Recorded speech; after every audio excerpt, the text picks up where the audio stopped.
Praise the Lord, hallelujah, praise the Lord. Hallelujah. काढूया याकूब याचा 4था अध्याय आणि 7वं वचन आपण वाचणार आहोत. याकूब 4था अध्याय आणि 7वं वचन. यास्तव देवाच्या अधीन असा, पण सैतानाला अडवा, म्हणजे तो तुम्हापासून पळेल. Praise the Lord. Hallelujah. Now Bible या ठिकाणी सांगतं का देवाच्या अधीन असा.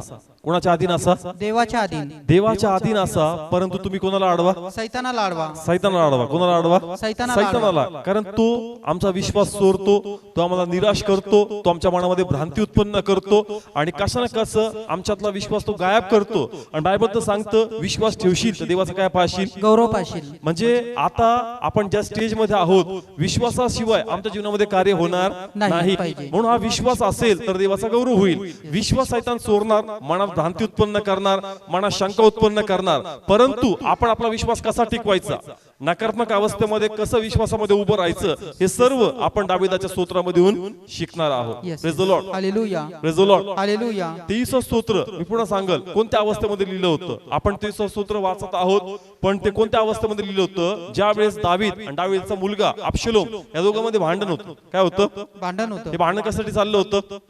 सत्तेसाठी. सत्तेसाठी. कशासाठी? सत्तेसाठी. आपण पुन्हा एकदा ती अवस्था बघू का अबशलोमाने सगळे लोकांचं मन कोणाकडे वळवलं होतं? स्वतःकडे. स्वतःकडे वळवलं होतं. नंतर जेवढे मंत्री दाविदाचे होते अर्ध्याहून जास्त कोणाच्या बाजूने झाले? अबशलोमाच्या बाजूने. बायबल सांगतं का त्यानंतर त्यांनी स्वतःला घोषणा केली की तो कोण स्वतः कोण आहे? राजा आहे. आणि सर्वत्र पसरलं पण का दावीद अबशलोम कोण झालाय? राजा झालाय. बायबल सांगतं का त्या अवस्थेमध्ये तो आपलं राज्य सोडून पळून गेला. नंतर एक फरमान काढला की जेवढे आजूबाजूचे राज्य ते सर्वांना एकत्र करायचं आणि सर्वांना कोणाच्या उपयोगात आणायचं? दाविदाच्या. कोणाच्या विरोधात आणायचं? दाविदाच्या विरोधात. म्हणजे या ठिकाणी अकस्मात एक कट रचला गेला. कट इतका भयानक होता का प्रजा त्याच्यापासून कधी गेली त्याला कळलं नाही, मंत्री कधी त्याच्यापासून फिरले त्याला समजलं नाही, तर कधी आपलं राज्य सोडून गेला हे सर्वच्या लक्षात आलं नाही. आणि त्याने आपला किल्ला सोडला, त्याने आपली संपत्ती सोडली, शस्त्र सामग्री विशिष्टकडे काही नव्हती. अशा अवस्थेमध्ये दावीद सर्व सोडून त्या ठिकाणी काय झाला होता? पळून गेला होता. आणि त्याला माहित होतं निराश झाल्याने काही होणार नाही, माझं मन मला घाबरून टाकल. कोण घाबरून टाकल? मन घाबरून टाकल. सैतान नंतर तो आक्रमण करणार, पण सगळ्यातून पहिले आमचं मन खचून जातं. Praise the Lord, hallelujah. आणि म्हणून ह्या अवस्थेमध्ये कशा प्रकारे आपण त्याला अडवायचं? कोणाला? सैतानाला. आपलं मन पण आपला देह पण एक प्रकारचा कोण आहे? सैतान आहे. कोण आहे? एक प्रकारचा सैतान आहे. कारण त्याच्यामध्ये काही चांगलं वसत नाही. Praise the Lord, hallelujah. प्रभू येशू काय म्हणतो? वरतून येणारी गोष्ट आम्हाला खराब करत नाही, आतून येणारी गोष्ट आम्हाला काय करते? खराब करते. Praise the Lord, hallelujah. म्हणून म्हणतो देह पण एक प्रकारचा कोण आहे? बोला कोण आहे? सैतान आहे. म्हणून त्याला अडवायचंय. फक्त सैतानालाच नाही, तुमच्या आतमध्ये जो भीतीचा देह आहे, शंकेचा देह आहे, याला पण आम्हाला काय करायचंय? अडवायचंय. म्हणून यासाठी आम्हाला विश्वासाची भाषा बोलणं खूप गरजेची आहे. Praise the Lord, hallelujah. दाविदाने कसं 23 स्तोत्र बोललं, आपण सखोल जाऊ आणि देवाचा गौरव या ठिकाणी आपण करू. प्रेज द लॉर्ड, काढूया 23 स्तोत्र सर्वजण या ठिकाणी. 23 स्तोत्र याचं 5वं वचन 3 भागामध्ये आपण पाहणार आहोत. ते माझ्या शत्रूच्या देखत तू माझ्या पुढे जेवण ठेवतोस, तू माझ्या डोक्याला तेल लावतोस, माझा पेला भरून वाहत आहे. तू माझ्या पुढे जेवण ठेवतोस, तू माझ्या डोक्याला तेल लावतोस, माझा पेला भरून वाहत आहे. हा 3 गोष्टीचं वर्णन केलं. तुम्हाला काय देतोस? जेवण देतोस. दुसरं काय लिहिलंय? माझ्या डोक्याला काय लावतोस? तेल लावतोस. आणि तिसरं काय लिहिलंय? माझा पेला भरून वाहत आहे. 3 गोष्टीची कमतरता होती. किती गोष्टीची? 3 गोष्टीची. 3 गोष्टीची कमतरता होती. तो म्हणतो तो मला जेवण देतो, तो मला तेल लावतो आणि माझा प्याला काय वाहते? भरून वाहत आहे. 3 पण वेगवेगळ्या गोष्टी आहेत. पहिलं आपण घेणार आहोत का तो माझ्या शत्रूच्या देखत मला काय वाढतो? जेवण. आता या ठिकाणी शत्रू आहे अबशलोम. सर्व राजे एकत्र जमलेत. सर्व कोणाच्या विरोधात आहेत? दाविदाच्या विरोधात. सगळे दाविदाच्या विरोधात. ठीक आहे. आणि ह्या स्थितीमध्ये तो म्हणतो का तू माझ्या शत्रूच्या देखत मला काय वाढतोस? जेवण देतोस. पहा रेफरन्स साठी तो कशा प्रकारे बोलला. जर शमूएलाचं दुसरं पुस्तक 17वा अध्याय 17वा अध्याय आणि त्याचा 24 वचनाच्या पूर्वी पंडित राम बायबल मध्ये काय हेडिंग टाकली तुम्ही रीड करा. दुसरे शमूएल 17वा अध्याय आणि त्याचा 24 वचनाच्या पहिले पंडित रामाबाई बायबल मध्ये हेडिंग टाकलेली का ते वचन कशावर आधारित आहेत ते तुम्हाला समजल. हा रीड कर म्हणून रीड कर पंडित. दाविदाला शिधा सामग्री मिळते. ठिकाणी स्थिती अशी होती का त्याला जेवण मिळणार नव्हतं, कुणी त्याला सहाय्य करणार नव्हतं, तरी पण तो काय म्हणतो का तू माझ्या शत्रूंच्या देखत मला काय वाढतोस, जेवण वाढतोस. Praise the Lord. हालेलुया. समजतं जसं मेंढूचा चारा संपतो त्याला कुठं जायचंय, जंगलामध्ये जायचंय. कुठं जायचंय, जंगलामध्ये. तिथं सिंह आहे, तिथं अस्वल आहे, तिथं लांडगे आहेत, तरी त्याला माहितीये शत्रू जरी असला तरी माझा मेंढपाळ मला चाराही खाऊ घालणार, मला पाणी त्या अरिष्टामध्ये काय करणार, पाजणार. त्याच प्रकारे तो म्हणतो का आता माझं 2 टायमाचं चांगलं जेवण व्हावं हे मला वाटत नाही, परंतु मला माहितीये माझ्या शत्रूच्या देखत माझा परमेश्वर मला काय वाढणार आहे, जेवण वाढणार आहे. Praise the Lord. हालेलुया. आणि त्याच्यामध्ये लिहिलं की त्यांना फुटाणे खाऊ घातले, त्यांना त्या ठिकाणी वेगवेगळ्या आयटमचं वर्णन केलंय. रीड कर 28 वचन त्याच्यामधलं. यांनी खाटा व पात्रे व मडकी आणि स्लोली एक एक. हा यांनी खाटा, हा म्हणजे झोपायची अवस्था नव्हती, त्यांना काय दिलेत, खाटा दिल्या. खाटा दिल्यात. राजमहालात राहणारा व्यक्ती त्याला वाटलं कुणी सहाय्य करणार नाही, पण अशा अवस्थेत काही लोक उभे राहिले, त्यांना काय पुरवल्या, खाटा पुरवल्या. पुढे काय लिहिलंय, व पात्रे व मडकी आणि गहू व जव व पीठ व हुरडा व शेंगा व मसूर व फुटाणे पुढं व मध व लोणी व मेंढरे व गायीच्या दुधाचा खवा ही दाविदासाठी व त्याच्या बरोबरच्या लोकांसाठी आणली. पुढं कारण त्यांनी म्हटले हे लोक रानात भुकेलेले व दमलेले व तानेले आहेत. Praise the Lord. हालेलुया. ते दमले होते, तहानेले होते, भुकेले होते, पण दावीद काय म्हणतो माझ्या शत्रूच्या देखत तुम्हाला काय वाढतोस, जेवण वाढतोस. Praise the Lord. हालेलुया. कारण जर आपला पुरवठा करणारा परमेश्वर आहे, तुमचे ब्लेसिंग्स कुणी किती स्टॉप करू द्या, देवाला जर तुम्हाला ब्लेस करायचं तर तुमचा प्रभू तुम्हाला करणारच. Hallelujah. Praise the Lord. Hallelujah. म्हणून तुम्ही बोला तुमच्या उन्नतीबद्दल, तुमच्या ब्लेसिंग्स बद्दल. तुम्हाला वाटतं की प्रभू त्याप्रमाणे घडत नाहीये ज्या प्रकारे मी पाहते, प्रभू सगळं अपोजिट घडतंय, पण जे घडतंय ते तुम्ही कन्फेस करू नका. जे तुम्हाला प्रभूकडून पाहिजे ते तुम्ही कन्फेस करा आणि परमेश्वर तेच करणार त्याच्या महिमेसाठी. Hallelujah. Praise the Lord. Hallelujah. आपण नाराज होतो, प्रभू यांनी सगळं उलटच केलं, यांनी कसं केलं, उलटच केलं, आता माझ्या मनासारखं काहीच होत नाही राहिलं, हे सगळं वेगळंच करतो. जे तू पाहतो ते बिलीव्ह करू नको, तू देवाकडे पहा, जे तुला पाहिजे, जे तुझ्यातून तुला वाटतं का देवा तुम्ही राईट आहे, तू ते कन्फेस कर. लॉर्ड याला टर्न करल आणि तुला जे पाहिजे परमेश्वर ते घडून आणणार. Hallelujah. Praise the Lord. Hallelujah. Praise the Lord. Hallelujah. समजतंय, त्याला जेवण मिळलं नव्हतं, त्याच्या पहिलेच तो म्हणतो का माझ्या शत्रूच्या देखत तुम्हाला काय वाढतोस, जेवण वाढतोस. त्याला माहित होतं काय काय गोष्टी मला फेस कराव्या लागणार, पण त्याची चिंता करत बसतो ना मला काही मिळणार नाही, पण जर मी माझे ब्लेसिंग्स कन्फेस केले तर माझा परमेश्वर 100% ते मला प्रोव्हाइड करणार. Praise the Lord. हालेलुया. पुढे तो म्हणतो तू माझ्या डोक्याला काय लावतोस, तेल लावतोस. दावीद एक मेंढपाळ होता. दावीद कोण होता, एक मेंढपाळ होता. त्याला कुणी बोलवलं होतं, शमूएल. आणि कुणी बोलवलं, शमूएल म्हणला का जाण त्याला बोलून आणा. मेंढर चारतोय का, प्लीज त्याला बोलून आणा, त्याच्या बिना जेवण चालू होणार नाही, कारण देवाने ठरवलं याच्या डोक्याला काय लावायचं, तेल लावायचंय. तो म्हणतो मी नाही म्हटलो मला अभिषेक करा, तू मला अभिषेक केले परमेश्वर, आणि जर तू अभिषेक केलाय तर हा अभिषेक कुणी माझ्याकडून काढून घेणार नाही. Praise the Lord. हालेलुया. समस्त चर्च लॉर्डने जर तुम्हाला ब्लेस करायचं ठरवलं, तुमच्या ब्लेसिंग्स कुणी स्टॉप करू शकणार नाही. अबशालोम जो होता स्वघोषित राजा होता. कसा, स्वघोषित. आणि म्हणून त्याचं तेल जास्त दिवस टिकणार नाही, पण त्याला कोणी तेल लावलं, ज्याला परमेश्वर ब्लेस करतो तो खरोखर उंचावला जातो. ऑब्स्टिकल्स येतील, ते ऑब्स्टिकल जरी आपल्या हिशोबाने अरे बाबा ते मला पाडण्यासाठी, पण देवाच्या हिशोबाने तुला ते पारखण्यासाठी. Praise the Lord. हालेलुया. देवाला तुला काय करायचंय, उंच करायचं. मग तुला वाटलं पाहिजे लगेच मी उंच गेलो पाहिजे, देव तुला चेक पण करणार, असंच त्या गादीवर बसवणार नाही. नाही तर म्हणतील देव फेवरिझम करतो, म्हणजे देव पक्षपात करतो. देव काय करतो, पक्षपात करतो. म्हणून देव त्याला चेक करतो आणि मग त्याला त्या स्थितीमध्ये काय करतो, घेऊन जातो. Praise the Lord. हालेलुया. समस्त चर्च. आणि पुढे तो म्हणतो लास्ट मध्ये काय लिहिलं त्याच्यामध्ये, माझा प्याला भरून वाहत आहे. माझा प्याला काय वाहते, भरून वाहत आहे. आता त्याने 3 गोष्टी बोलल्या. त्याला जेवण होतं का, नव्हतं, पण देवाने त्याला जेवण दिलं, पुरवलं. तो म्हणतो तू माझ्या डोक्याला काय लावलंस, तेल लावलंस. जरी मी आता राजा राहिलो नाही लोकांच्या नजरेत, पण देवा तुझ्या नजरेत मी आजही कोण आहे, राजा आहे. आणि खरोखर देवाने त्याला पुन्हा राजा काय केलं, स्थापित केलं. तिसरी गोष्ट तो म्हणतो माझा प्याला. तो काय म्हणतो, माझा प्याला. माझा प्याला भरून वाहते. आता प्यालाचे वेगवेगळे मिनिंग आहेत, वाचूया आपण समजण्यासाठी. स्तोत्र संहिता 16वा अध्याय त्याचं 5वं आणि 6वं वचन समजण्यासाठी. माझ्या वतनाचा आणि माझ्या प्याल्याचा भाग आहे. वतनाचा काय आहे, भाग आहे. त्याचा काय आहे, तो प्याला आहे. काय आहे, प्याल्याचा भाग. वतनाला कशी तुलना दिली, प्यालाची. कसली, प्याल्याची. ही स्टाईल होती. आता मला माहित नाही ते असं काय बोलायचे, पण ते म्हणतात त्यांनी एक्झाम्पल दिलं कप. ठीक आहे. वतनाचा कप, कोणता कप? वतनाचा कप. वतन म्हणजे जागीरदारी, वतन म्हणजे जागीरदारी. जागीरदारी किंवा तुमच्याकडे असणारी जी प्रॉपर्टी, ठीक आहे, याला आपण काय म्हणू? वतन म्हणू. कोणता प्याला? वतनाचा प्याला. कोणता प्याला? वतनाचा प्याला. ओके. अजून एक वचन वाचू समजण्यासाठी, स्तोत्र 116 त्याचं 13 वचन. तारणाचा प्याला घेऊन यहोवाच्या नावाला हाक मारीन. कोणता प्याला? तारणाचा प्याला. म्हणजे स्टाईल होती त्यांच्यात बोलण्याची.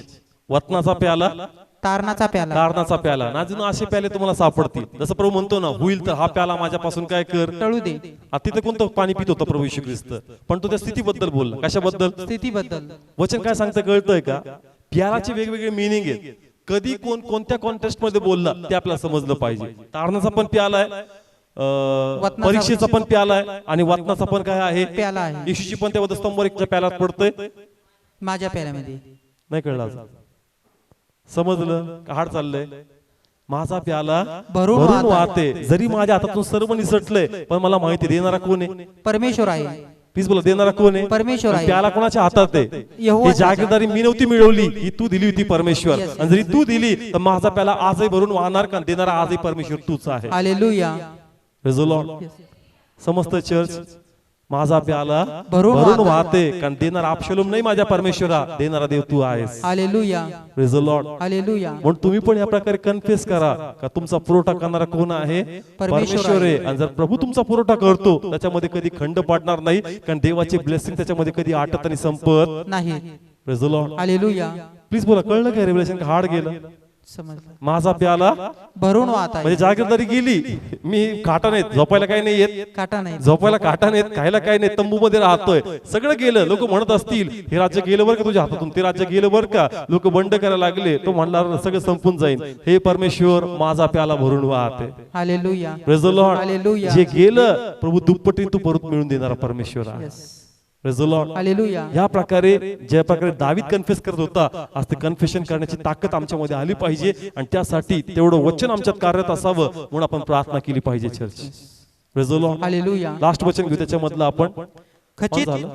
माझ्या आयुष्याचे सर्व दिवस हित आणि प्रेमदया माझ्या मागे चालतील, हा आणि यहोवाच्या घरात मी सर्व काळ वस्ती करीन. हा पुन्हा रीड करू. खचित माझ्या आयुष्याचे सर्व दिवस हित आणि प्रेमदया माझ्या मागे चालतील, हा आणि यहोवाच्या घरात मी सर्व काळ वस्ती करीन. Praise the Lord. हालेलुया. अवस्था अशी काहीच नव्हती. सैन्य होतं का? नाही. पैसे होते का? नाही. अरिष्ट होतं, त्रास होतात, संकट होते. अवस्था नव्हती का दावी त्या स्थितीमध्ये लढावं? कारण लढावी तर कोणा सांगती? आपल्याच मुलाबरोबर. कळतंय? पण अशा सर्व स्थितीमध्ये तो म्हणतो हित आणि प्रेमदया कोणाच्या मागे चालणार? माझ्या मागे मागे चालणार, आणि मी सर्व काळ कोणाच्या घरात वस्ती करणार? यहोवाच्या घरात. त्या टायमाला अशी अवस्था नव्हती का असं पाहून वाटेल खरोखर दावीद पुन्हा आपल्या राज्यावर स्थापित होईल, किंवा देव त्याच्याद्वारे आपलं राज्य कार्य पुढे घेऊन जाईल. कारण लढाई अशा प्रकारे होती ना, लोक दावीदाच्या बाजूने नव्हते बोलत. कोणाच्या बाजूने बोलत असतील? अबशालोमाच्या. अबशालोमाच्या बाजूने. शिमिता आला तो म्हणला नाही तुझ्या हात रक्ताने भरलेत ना, देवाचा स्कोप आहे तुझ्यावर. म्हणजे ज्या तुम्ही स्ट्रगल करताना तुमच्या बाजूने कोण नाही बोलत. ज्या तुम्ही सुपरस्टार होताल, तुम्ही खूप वाढतात, मग म्हणतील हा खरोखर आत्म्यातून हा देवातून. Praise the Lord. हालेलुया. समजतंय? जसं तुम्ही स्ट्रगल करता तुमच्या बाजूने कोण स्टँड घेणार नाही. Praise the Lord. दाविदाची परिस्थिती अशी होती का कोण त्याच्या बाजूने स्टँड घ्यायला तयार नव्हतं, कोणी साथ द्यायला तयार नव्हतं. पण तो म्हणतो का मी देवाच्या घरात काय करणार आहे? वस्ती करणार आहे. Praise the Lord. हालेलुया. कारण त्याला माहितीये ज्या वेळेस मेंढरू जे असतं त्याला ठेस लागते. काय लागते? ठेस लागते. आणि त्याची अवस्था नसती चालण्याची. बायबल काय सांगतं? लूक 15वा अध्याय आणि 6वं वचन. आणि कुठं लावतो? आपल्या पुराशी. छातीला धरतो. कशाला धरतो? छातीला धरतो. छातीला धरून त्याला काय करतो? तो घेऊन चालतो. पुन्हा काढा लूक सेम 15:5 वाचा. 15:5. मग त्याला ते सापडल्यावर तो आनंद करीत ते आपल्या खांद्यावर घेतो. हा कशावर घेतो? खांद्यावर घेतो. म्हणजे हे काय सांगायचा प्रयत्न करत आहे देवाचा आत्मा का मेंढरू 2 वेळेस जास्त अशक्त असतं. कसं असतं? अशक्त किंवा असतो. हरवलेलं असतं, किंवा त्याला ठेस लागली असती, ते चालू शकत नाही, स्वतःहून काय करू शकत नाही, चालू शकत नाही. त्यावेळेस मेंढपाळ त्याला एक तर कशाशी लावतो? आपल्या पुराशी लावतो. म्हणजे त्याला तो घेऊन चालतो, किंवा त्याला आपल्या कशावर टाकतो? खांद्यावर टाकतो. Praise the Lord. हालेलुया. म्हणजे दावीदाला असं म्हणायचं का प्रभू अवस्था अशी नाही का मी आपल्या ताकदीने लढाई लढू शकतो किंवा मी अबशालोमावर वर्चस्व करू शकतो किंवा मी पुन्हा त्या गादीवर बसू शकतो, पण जर माझ्या परमेश्वरा तू मला उचलून घेतलं तर मी पुन्हा माझं राज्य तुझ्या महिमेसाठी स्थापित करू शकतो. Yes hallelujah Praise the Lord. Hallelujah. समजतंय? मी यहोवाच्या घरात सर्व काळ काय करणार? वस्ती करणार. माझ्या ताकद नाही, कोण उचलून घेणार आहे? परमेश्वर. Praise the Lord. हालेलुया. समजतं स्टाईल कळतंय का? हे देवाच्या आत्म्याने रिव्हील केलं. किती सुंदररित्या तो म्हणतो का मी परमेश्वरच्या घरात काय करणार? वस्ती करणार. तुला तर झोपायला खाट नाही, तुला तर खायला अन्न नाही, पण तू म्हणतो मी प्रभूच्या घरात वस्ती करणार. तुझ्या बाजूला सैन्य नाही, पण त्याला माहिती मी जरी लांगडा असेल, मी जरी कमकुवत असेल, माझ्या कमकुवतपणात माझा परमेश्वर मला उचलून धरणारा परमेश्वर आहे. Hallelujah. Praise the Lord. Hallelujah. आणि म्हणून हे स्तोत्र इतकं टच करतं, हे एव्हरग्रीन आहे, आपल्या आत्म्याला कधी पण ते स्पर्श करतं. Praise the Lord. हालेलुया. कळतंय चर्च? प्लीज बोला कळतंय. म्हणून निराश व्हायचं नाही. कोणाप्रमाणे बोलायचं? दाविदाप्रमाणे. कोणाप्रमाणे? दाविदाप्रमाणे. दाविदाप्रमाणे बोलत राहा. चालता फिरता उठता बसता, आता घरी पण तुम्ही जाताल, काही ना काही निगेटिव्ह गोष्टी येतील देहातून, त्या कोणातून आहेत? सैतानातून आहे. त्याच्या विरोधात बोला, कारण असं नाही होणार, माझा परमेश्वर माझ्या बाजूने चांगलंच काम करणार. Yes yes. Praise the Lord. Hallelujah. तो चालता फिरता काही पण एक कल्पना टाकून जातो मनात, आणि मग नंतर तुम्ही त्याच्यावरच विचार करत बसता. पण तुम्ही म्हणा की कोणातून आलं? हे आत्म्यातून नाही, हे देहातून आहे. Yes. Praise the Lord. Hallelujah. समजतंय चर्च? Yes yes. चालता फिरता एक संकल्पना काय होऊन जाते कधी मनात? येऊन जाते आणि आपण विचार करत बसतो, अरे नाही असं असं असं. अरे थांब, हे देहातून आहे. कशातून आहे? देहातून आहे. आणि देह तुझा शत्रू आहे. देह आत्म्याच्या विरोधात आहे. कारण आत्मा शांत असेल तर देवाचा महिमा करत बसणार. त्याची इच्छा नाही की तो देवाचा महिमा करा, देवाशी बोलत बसावा. एक विचार टाकून देतो, विचार करत बस आणि आपला वेळ घालत बस. Praise the Lord. हालेलुया. आत्मा अलर्ट पाहिजे. आत्मा कसा पाहिजे? अलर्ट पाहिजे. अलर्ट पाहिजे. देह बोलला रे बोलला, 2 मिनिटात त्याच्या झासामध्ये अडकलो रे अडकलो, आत्मा अलर्ट केला पाहिजे. ऐकू नको, देह बोलतोय, हे आत्म्यातून नाहीये. Praise the Lord. हालेलुया. त्यासाठी आपण प्रार्थना केली पाहिजे. आत्म्यात आपण बलवान झालं पाहिजे. कारण याचं प्रगटीकरण मी पुन्हा घेईल. कोणतं? याकूब 4:7 पुन्हा रीड करू ब्रदर आपण. आत्मा पण कोण आहे? देव आहे. ठीक आहे. पिता देव आहे, पुत्र देव आहे, आत्मा कोण आहे? देव आहे. देव आहे. आपल्यामध्ये आता कोण वस्ती करतो? आत्मा. आत्मा पण कोण आहे? देव आहे. देव आहे. आता पुन्हा हे वचन वाचा. यास्तव देवाच्या अधीन असा. हा, कोणाच्या अधीन असा? देवाच्या अधीन. तुमच्या आतमध्ये कोण आहे? देवाचा आत्मा आहे. म्हणजे कोणाच्या अधीन असा? Praise the Lord. हालेलुया. देवाच्या किंवा देवाच्या आत्म्याच्या कसा असा? अधीन असा. पण कोणाला अडवा? सैतानाला आडवा. आता देह तुमचा कोण आहे? शत्रू आहे. आलं लक्षात? देह तुमचा शत्रू आहे किंवा हाच तो सैतान आहे जो आम्हाला सैतान बनवू शकतो. Praise the Lord. Hallelujah. Okay. मागच्याच मी सांगितलं का लुसिफर जो होता हा देवानी नाव दिलेलं होतं. लुसिफर नाव कोणी दिलं होतं? देवाने. देवानी, आराधक म्हणून. ठीक आहे. नंतर त्याला सैतान नाव पडलं. नंतर त्याला नाव कोणतं पडलं? सैतान. मग तो लुसिफर पासून सैतान कसा बांधला? त्याच्या मनामध्ये काय आला? गर्व आला. काय आला? गर्व आला. गर्व. मग आपण जे भांडतोय ते लुसिफर बरोबरच भांडतो. कोणाबरोबर? लुसिफर बरोबर. सैताना बरोबर. कोणाबरोबर? सैतान बरोबर. सैताना बरोबर. सैतान असं, सैतान तसं. पण आपण हे विसरतो, कारण सैतानाला कुणी बनवलं? देहाने. कुणी बनवलं? देहाने. मग तो देह कोणामध्ये? आपल्यामध्ये. मग तो अजून एक लुसिफर, अजून एक सैतान बनू शकत नाही का? बनवू शकतो. कळलं? हाड गेलं. लुसिफर देवाचा आराधक. देवाचा कोण? आराधक. देवाने आराधक बनवला. सैतान बनवला का? नाही. देवाने आराधक बनवला होता. मग सैतान कुणी बनवला? त्याच्या आतमध्ये गर्व आला. त्याच्या आतमध्ये काय आला? गर्व आला. मग त्याच्या आत देह होतो. कारण एंजल्सला पण भावना आहेत, ते पण लग्न करतात. म्हणजे इमोशन्स, भावना त्याच्यामध्ये आहेत, विचार त्याच्यामध्ये आहेत. म्हणजे त्याच्या विचाराने त्याच्या देहाने त्यात गर्व उत्पन्न केला आणि म्हणून एक आराधकाचा त्यांनी काय तयार केला? सैतान तयार केला. मग आपण म्हणतो की सैतानाशी सैतान असं, सैतान तसं, सैतान तसं. अरे पण तुझ्या आत बी एक सैतान बनू शकतो का? तुझ्या आतमध्ये पण एक देह आहे. Yes. Praise the Lord. Hallelujah. हाड चाललं का वरतून चाललंय? अवघड गेलं का? परत सांगू. आपलं फक्त सैतान. उठलं सुटलं कोण? सैतान. सैताना निघून जा. तुझ्या आतमध्ये पण एक देह आहे. तुझ्या आतमध्ये पण एक सैतान. तो काय करतो? टाइम टू टाइम बनवत राहतो. Praise the Lord. हालेलुया. म्हणून त्या देहाला मारशील म्हणून असं लिहिलंय का देवाच्या अधीन असा म्हणजे आत्म्याच्या अधीन असा. Yes yes. कोणाच्या अधीन असा? आत्म्याच्या आणि अधीन. सैतानाला अडवा म्हणजे या देहाला अडवा.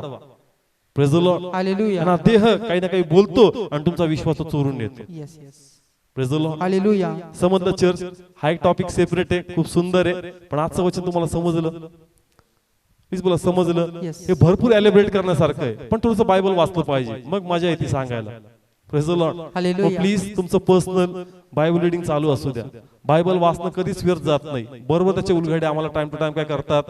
सापडतात. जसं इतिहासमध्ये आपण वाचलं, काही दूर भागात जाऊन काय शोधतात? चारा शोधतात. शोधतात. कधी कधी आम्हाला वाटतं का काय विनाकारण लिहून ठेवलं, चारा शोधायचं लिहिण्याची गरज आहे का? पण प्रभूला माहित असतं कोणता रेफरन्स कुठं काय करणार, कामी पडणार आणि कोणत्या वाचनाद्वारे कोणतं वचन सिद्ध होणार. Praise the Lord. हालेलुया. समजलं? तर जसं मी सांगितलं की हे 6 स्तोत्र आहेत.